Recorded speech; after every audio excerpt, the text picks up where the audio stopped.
All right, well, no matter how far we've come with technology and our society, it's still the same old problem that our ancestors faced. What are we going to eat today?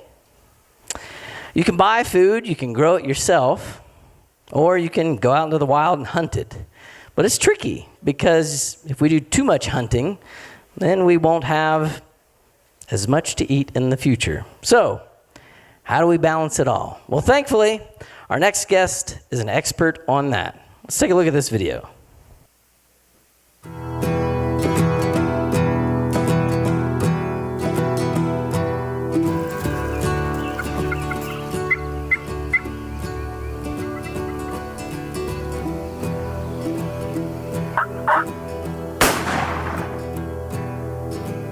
What's your turkey hunting like in Montana? I mean, I didn't get to start turkey hunting until college. The turkeys weren't even in Montana. And that's a wild thing to think about turkey-wise is we almost exterminated them for food. Then when we started to wisen up and realize that this isn't an unlimited resource, we started putting turkeys back. And now there's more turkeys in the U.S. than there ever have been. And they're in places that they never have been. It's pretty wild to think about.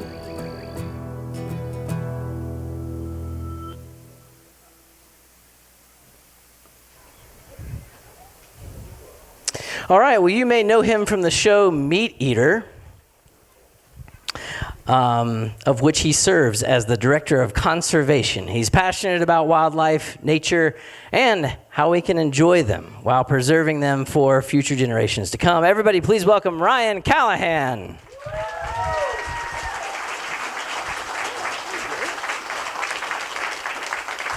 Thank you, Gabe. Oh, you're quite welcome. So Ryan, tell us, what does the Director of Conservation do? Well, I coordinate with conservation groups all across the country, sometimes internationally. Listen to different issues going across a lot of different landscapes, watersheds, mountaintops, parks, wherever it may be. Just talk about, how we can help influence things for the better. Sounds good. For the better. For the better. So you and I, when we first met, it was 5 a.m., still dark outside, met in a gas station parking lot, had guns in the back, drove to an undisclosed location. Is that something you do often? That is not an unfamiliar scene for me. Well, it turned out okay, though. Turned out great. Yeah, guns weren't loaded, so at that time. What? It's how you hunt, right? So we got there, we get out of the car, shut the door, maybe a little too loud, and I mean immediately just like all around us. That was a good sign. That is a very good sign, yes. Yeah, so I was hopeful. This was my first time turkey hunting, and I got to go out with an experienced hunter, which was great. So we got lucky, fortunately, and I got a turkey, and then not only that, but we went through the whole process. He showed me how to clean the bird, and we ended up eating it right there and got to experience some delicious turkey heart and as well as some other things. But is that something most hunters do? Will they hunt and then eat it right away?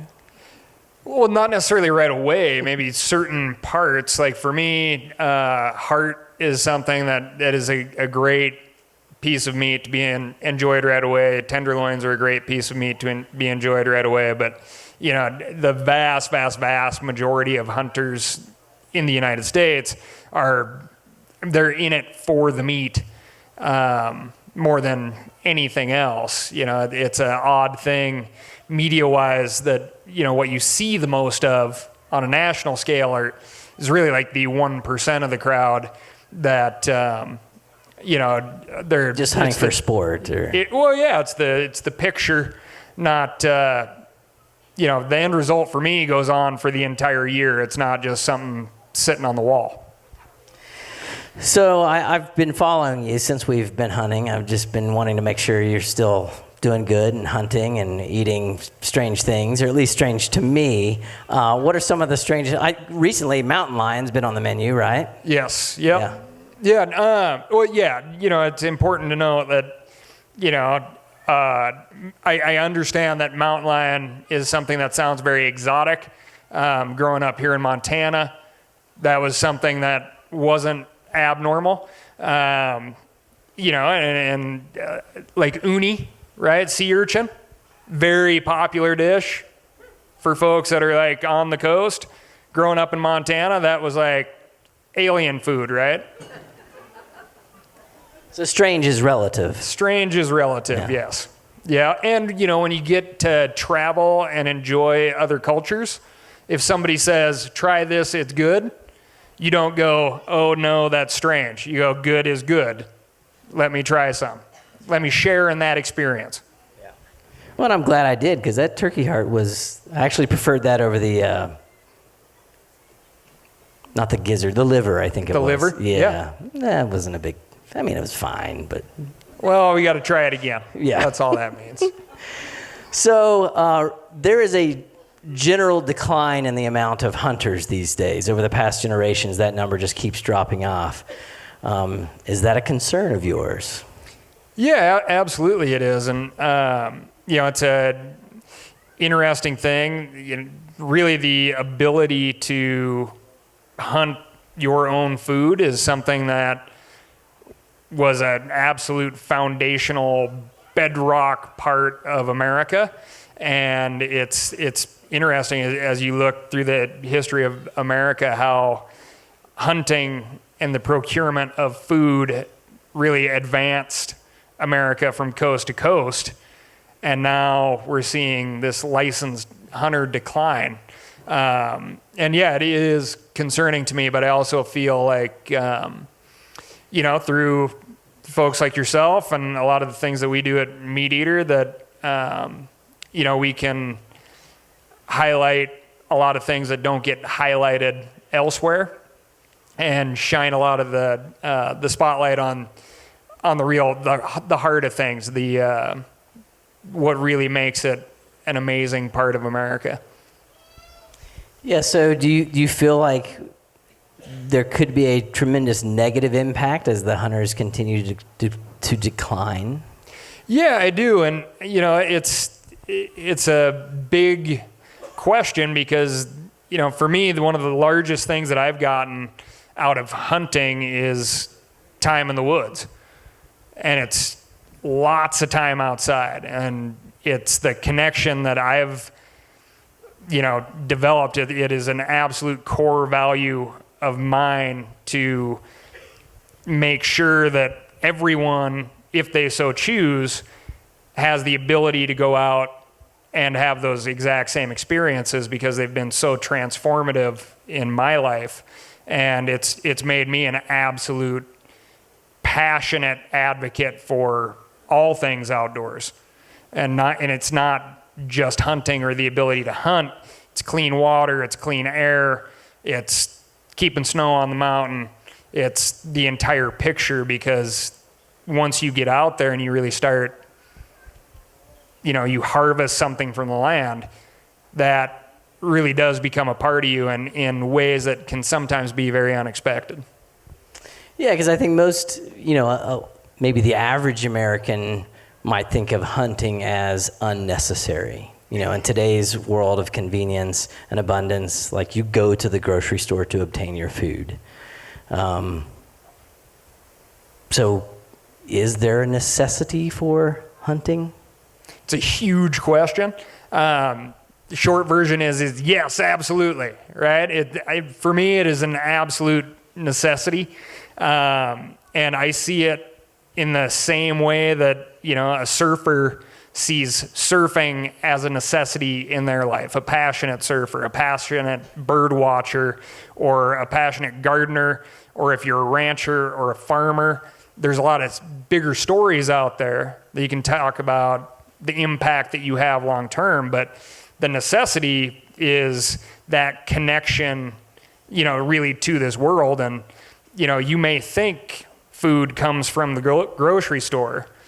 The unfortunate part is if you do think that, I truly believe that you are not going to be a passionate advocate for a lot of these big, wide open, amazing spaces that are also fueling your body. You may just not be paying attention to them. Yeah, that's a good way of putting it.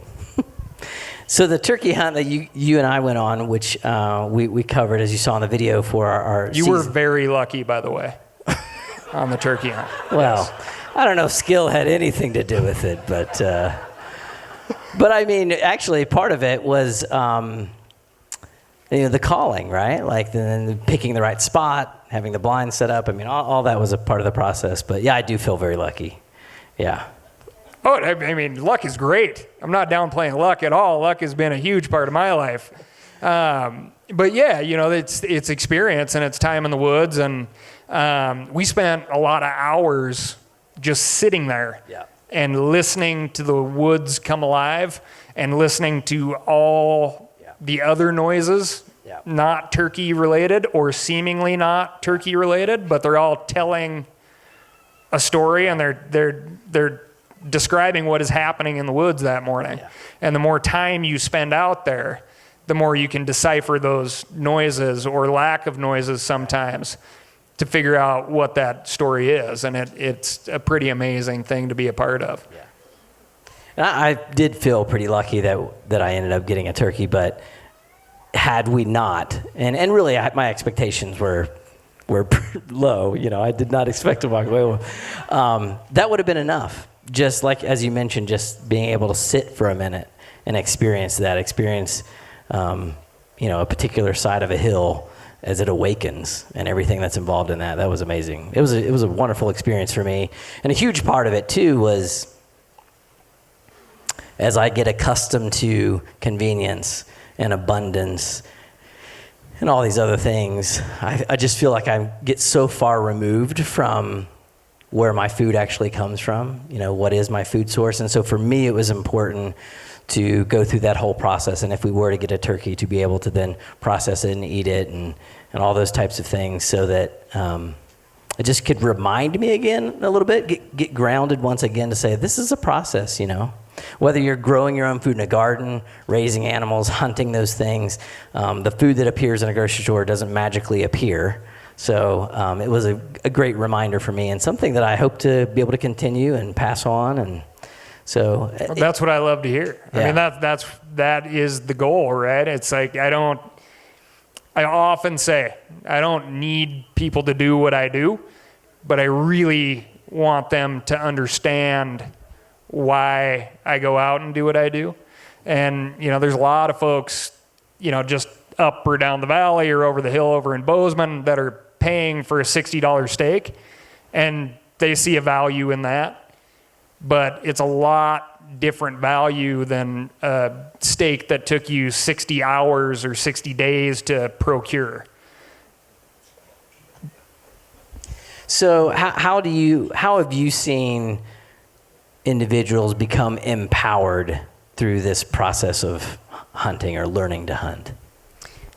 I mean, the biggest thing is you feel an undeniable connection to the land and wildlife. And there is a rhythm to going out to the grocery store, your local grocery store, and procuring your food at the grocery store.